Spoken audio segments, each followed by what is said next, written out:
예, 조금 전에 나왔던 금융감독원의 이해붕입니다. 제가 개정특검법 주요 내용하고 특검법 이후의 과제를 제가 이제 중점적으로 말씀드릴 건데, 뭐 혹자는 아직 갈 길이 먼데 감독원이 거기서 왜 나오니 이런 얘기를 할 수도 있겠어요.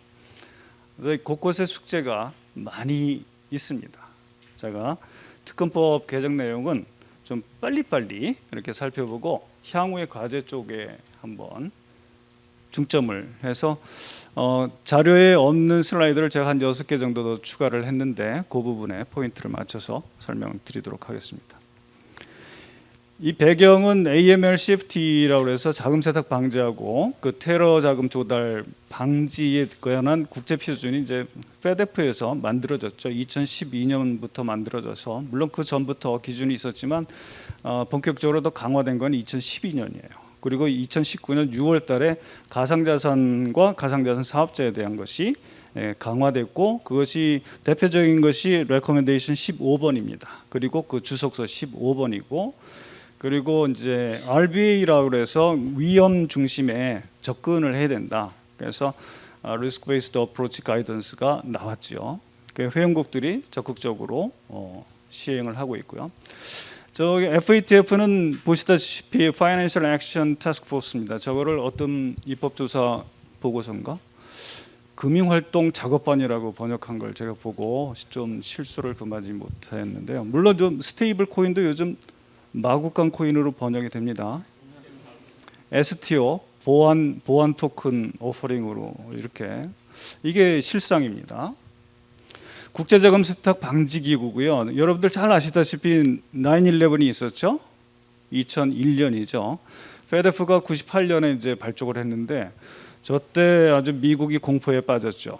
그리고 2017년에 워너크라이라고 그 랜섬웨어 공격이 있었죠. 저거를 이제 FATF가 나서서 막았어요, 많이. 그러고 나서 이제 이 자금 세탁 방지에 있어서는 예방 차단 제재입니다. 그래서 공조 체계인데 자국 내 공조뿐만 아니라 국제 공조. 그래서 금융회사 등 플러스 법집행 당국. 요거는 이제 국내 공조죠. 국내 파트너십입니다. 그리고 나서 이제 국제 공조를 강화하고 있는 것이 FATF의 요 기준들입니다. 레코멘데이션 2012년에서부터 2019년 이렇게 표시가 되는 거는 12년 판을 19년에 업데이트한 거예요. 그래서 이제 저거는 국제 표준이고 권고 기준이라고 이렇게 이제 번역이 됩니다. 그리고 15년 6월에 처음으로 버추얼 커런시 가상 통화에 대한 그 리스크 베이스드 어프로치 가이던스가 나왔어요. 이거를 세계에서 가장 먼저 수정한 곳이 일본입니다. 일본. 19년 6월에 말씀드렸듯이 가상자산과 가상자산 사업자에 관한 리스크 베이스드 어프로치 가이던스가 나왔죠. 그리고서 이제 거기 FATF가 성명서를 발표했어요. 굉장히 심각하다, 시급하다.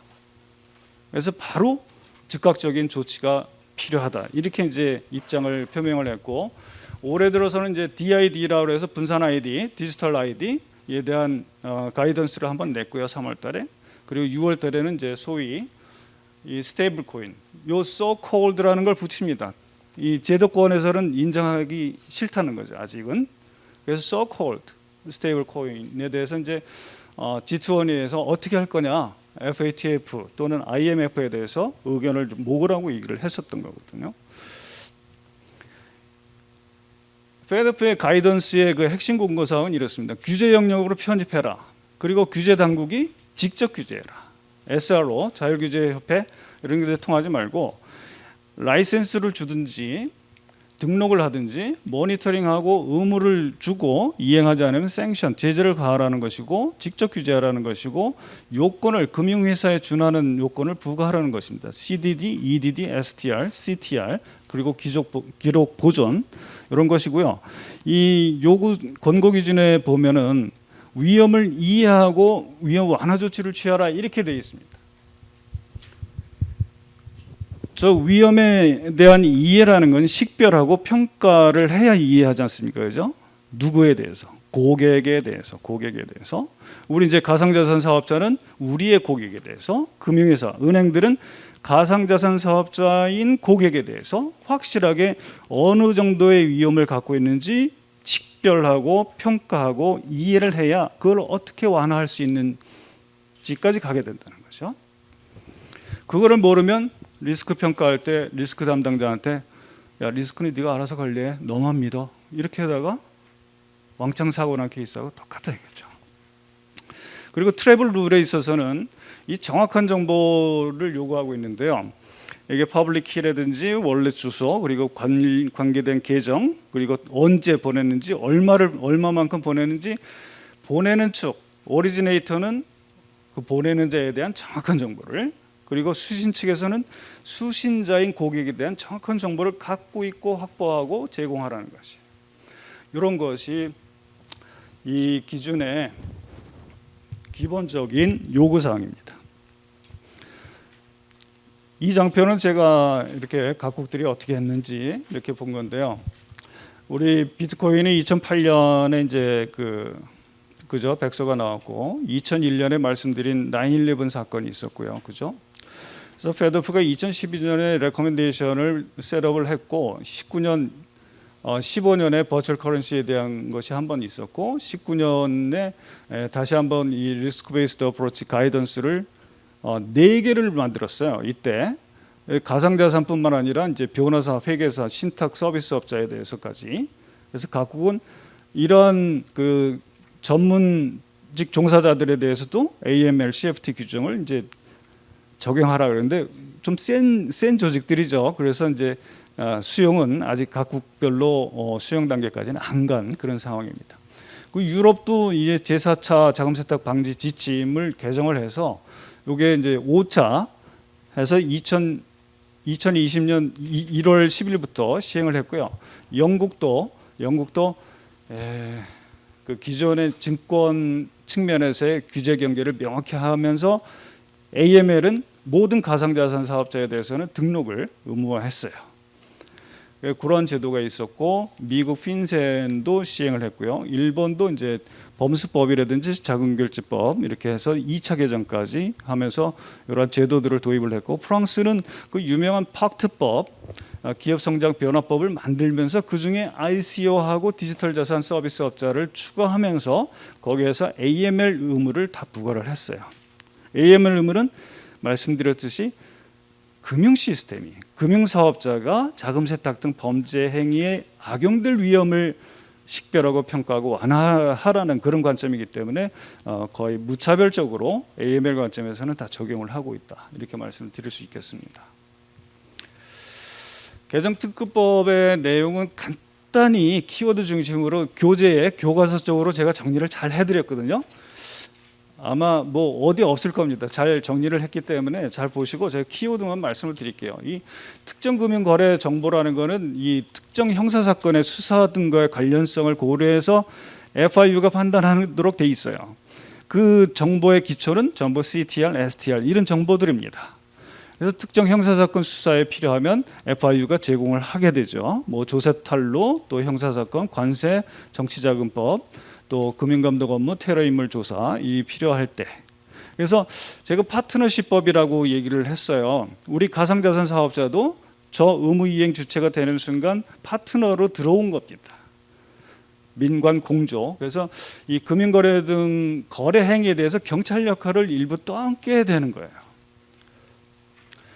이 한계가 있는데 이건 사업자법이 아니라 의무이행법입니다. AML 부분에 있어서 이 사업자 라이선스가 아니에요. 그래서 금융회사 등의 가상자산 사업자를 추가했고 금융거래 등의 가상자산 거래를 이제 추가를 했죠. 그리고 이제 자금 세탁 행위라든지 그 테러 자금 조달 행위에 대한 규정은 저쪽 이 테러 자금법, 요 공중 등 협박 목적 및 대량 살상 무기 확산을 위한 자금 조달 행위의 금지법 여기에 이제 나와 있고요. 우리 금융회사의 직원들은 이 특검법뿐만 아니라 이 테러 자금 금지법에 따라서 이 금지 행위가 있고 신고를 하도록 되어 있어요. 우리 가상자산 사업자의 종업원들도 이제 이런 의무 조항을 따라야 됩니다. 이 규정들이 되게 복잡한데 이것이 이제 4개 법률들이 있고 관련 규정이 이 테러 자금과 관련된 업무 규정, 특검법과 관련된 보고 감독 규정, 검사 규정, 또 이 관리 규정, 그리고 금융거래 등 제한 대상자 지정 고시 규정 이런 것이 있는데 여기 보면 내부 통제를 갖고 이 KY 너 직원에 대해서도 확실히 파악을 해라.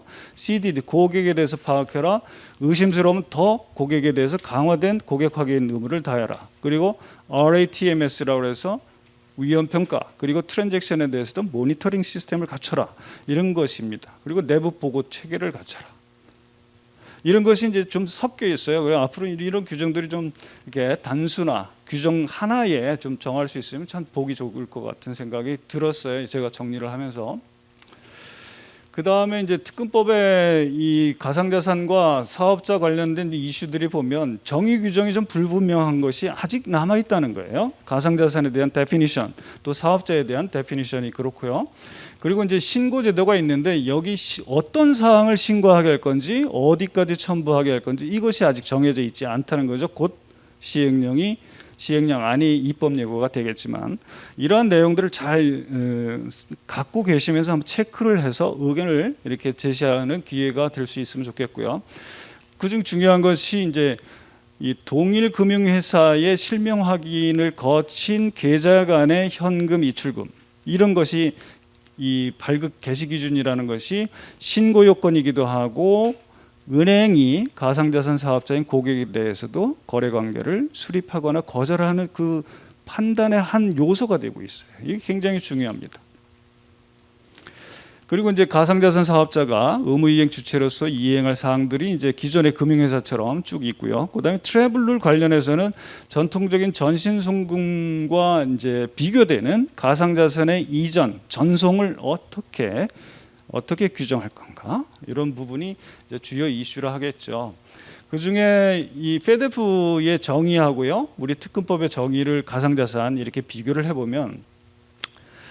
이 페데프는 가치의 디지털 레프리젠테이션 표창이라고 그랬어요. 그리고 디지털 방식으로 거래 이전될 수 있고 목적성이 있어요. 지급 결제나 투자 목적으로.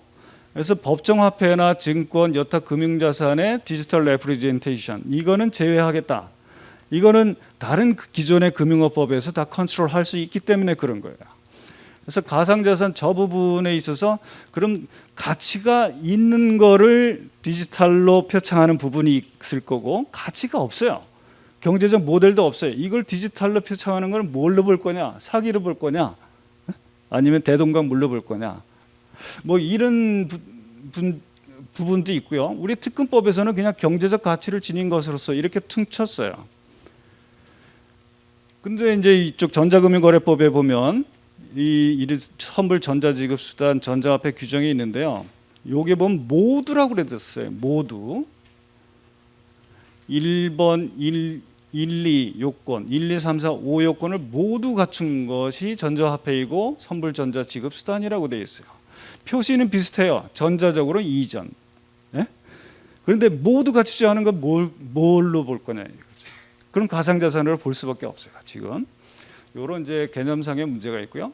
그 일본은 암호자산이라는 용어를 썼고요. 그다음에 이게 이제 불특정인에게 사용, 교환, 구입, 매각 이런 것에서 페데프 정의 규정하고 상당히 가깝게 정의를 했어요. 그리고 이제 전자기록 이전 관리라고 해서 이게 주식처럼 증권시장, 이 자산시장에서 거래될 수 있는 거래 대상물이라는 것을 저렇게 표현을 했어요. 그래서 금융상품 거래법 적용을 하고 있고요. 프랑스는 재미있는 것이 토큰에 대한 토큰을 정의하고 디지털 자산에 대한 정의가 구분이 되어 있어요. 여기 아주 심오한 의미가 사실은 숨어 있어요. 저 토큰은 ICO를 하는 유틸리티 토큰을 정의한 것이고 디지털 자산은 그 토큰을 포함을 해서 디지털로 표시된 증권이라든지 권리관계 이런 것인데 법정 화폐하고는 필요적으로 연결되지 않는 것들 이렇게 규정을 하고 있어요. 그 다음에 이제 사업자에 대해서는 우리 특검법에서는 1, 2, 3, 4, 5, 6 이렇게 돼 있습니다. 시행령으로 이제 확장된 정의 형식이고요.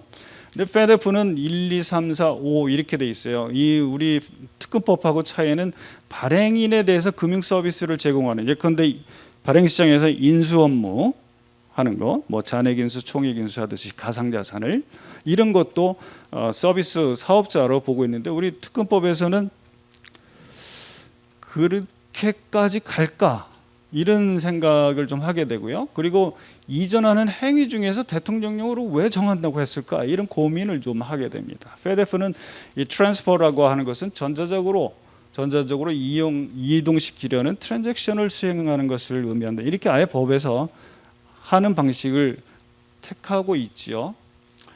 가상자산의 의무, 요거는 이제 가상자산 사업자뿐만 아니라 금융회사입니다. 이렇게 6가지 의무가 있는데요. STR 또는 뭐 Suspicious Activity Report라고도 합니다.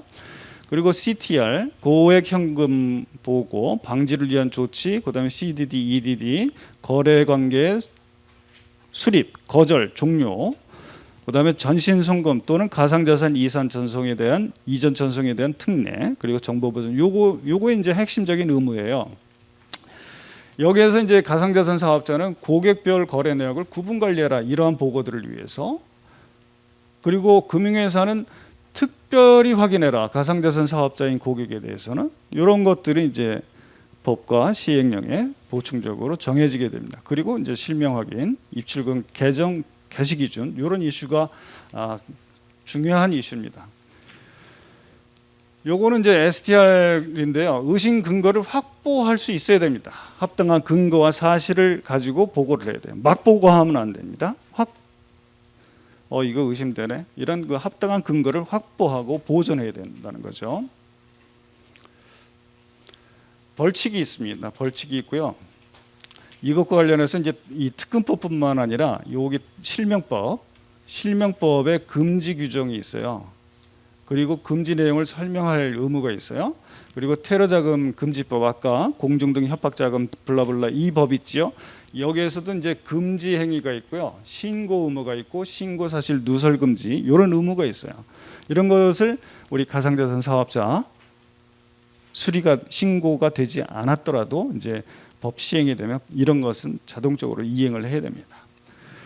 CTR 관련한 조치가 있고요. 그 이제 여기 보면 FIU가 우리 업무 규정에도 보면 참고 유형이죠. 요 위험 행위가 가장 큰 높은 유형을 금융회사 등에게 제공하도록 하고 있어요. 그래서 이제 우리 특검법이 시행되면 가상자산 관련된 위험 행위 이런 것도 이제 우리 사업자들에게 제공하지 않을까 이렇게 생각을 합니다. 요 CTR 관련해서 현금 취급하지 않는데 무슨 얘기야? 그럼 이제 ATM 쪽에서는 발생할 수도 있어요. 가상자산. 요 벌칙 규정이 있고요. 그다음에 이제 방지 조치가 있는데요. 이게 내부 보고 체계를 수립해라. 여기에는 이제 아까 그 종업원에 대해서도 확실히 파악해라. 이런 부분이 들어가 있고, 이 업무 수행 시 이제 준수할 절차와 업무 지침에 포함될 내용을 이렇게 정해놓고 있어요. 그래서 이런 것이 이 법뿐만 아니라 그 업무 규정 시행령의 내용을 다 반영을 해서 이런 업무 지침, 내부 통제 절차 이런 거를 마련을 해야 됩니다.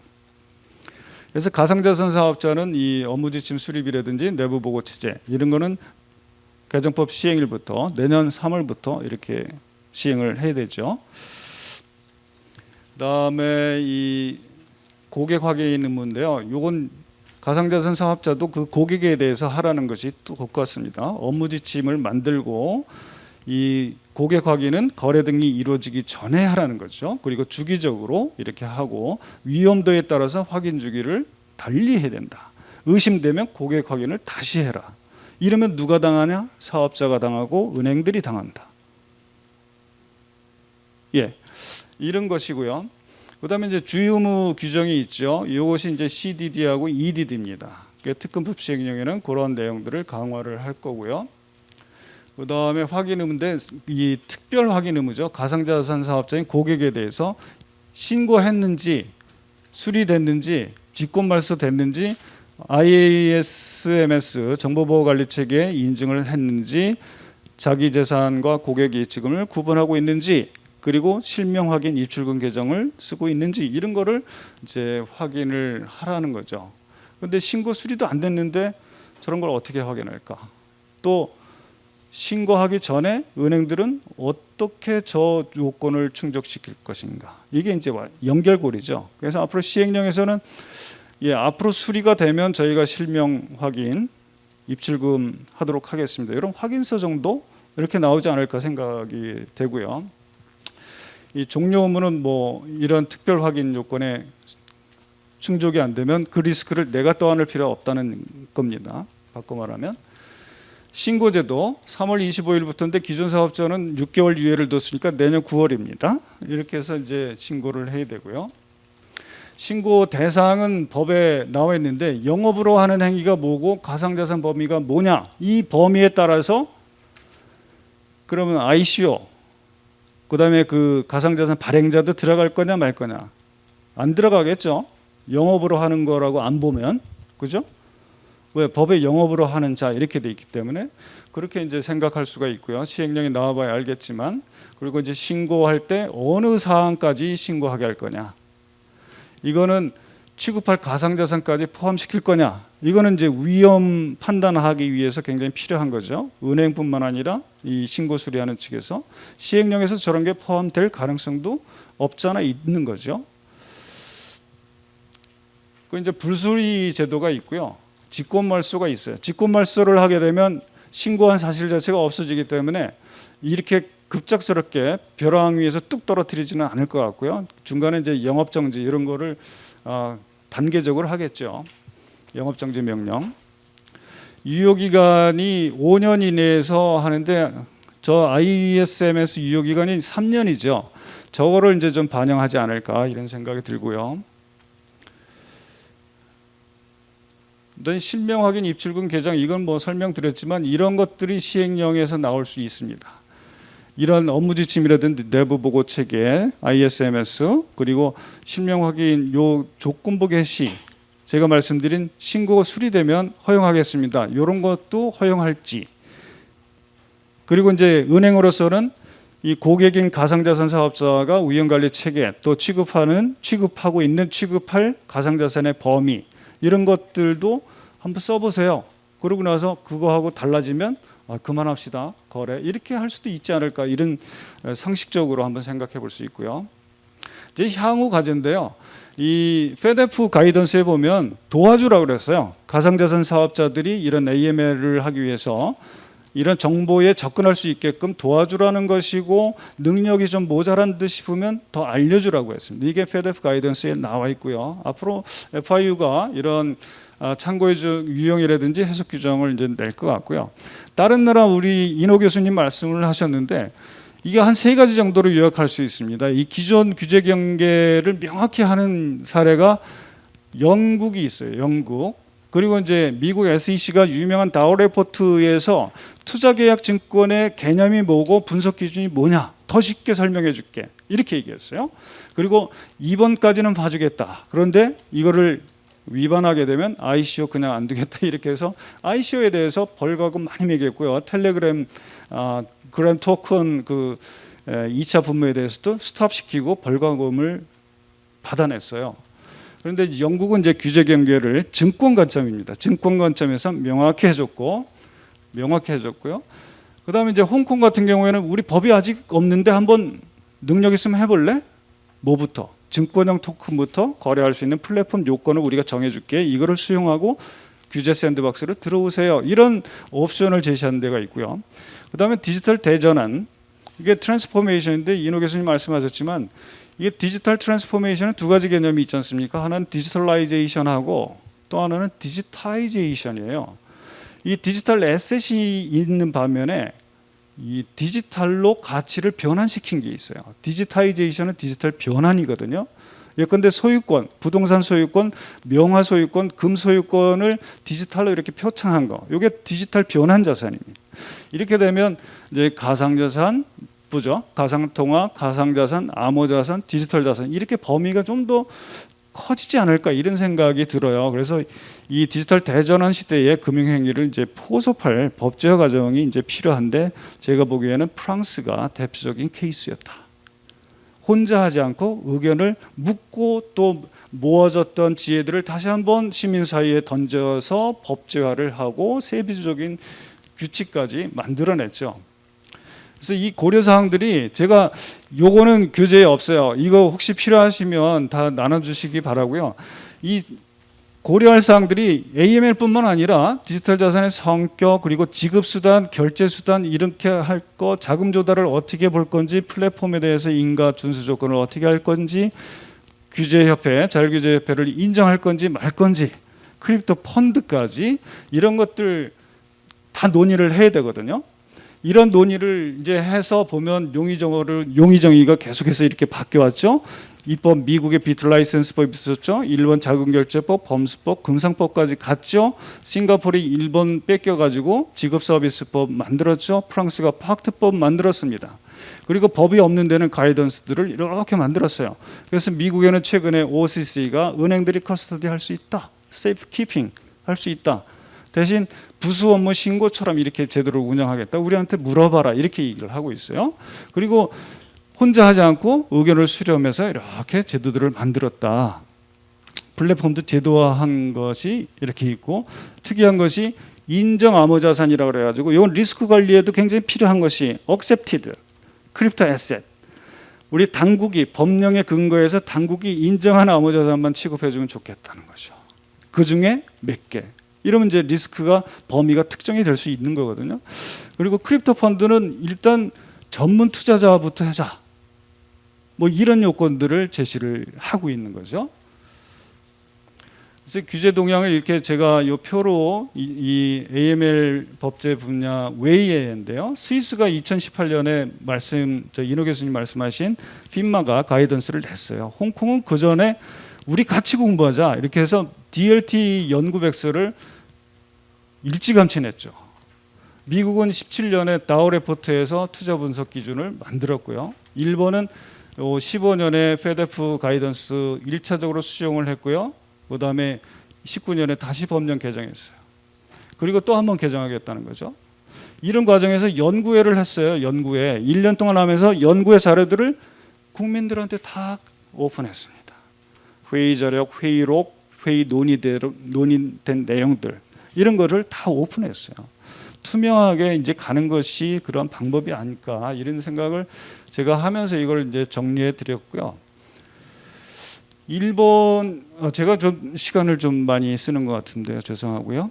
일본은 요 2차 개정할 때 이러한 부분까지 전부 더 강화를 했어요. 콜드 월렛에 꺼내놨다가 당하지 마라. 해킹 당한다. 그럼 하드 월렛에는 2% 정도만 꺼내놓고 나머지는 다 콜드 월렛에 보관해라. 그리고 고객 자산은 분별해라. 그리고 니네가 망했을 때 고객한테 이행할 수 있는 자산을 확보해라. 이런 것들을 강화를 했고요.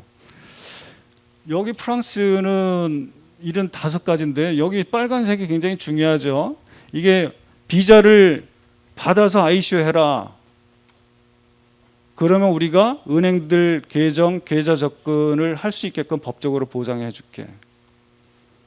이거는 그 전문가들 의견이 이랬었어요. 그래서 그랬던 의견들을 법에 반영을 해서 이 인가받거나 등록한 사업자, 그리고 비자를 받은 ICO 업자에 대해서는 은행 계정, 예금 계정, 지급 계정을 쓸 수 있게끔 은행들이 못 쓰게 한다. 이유 없이.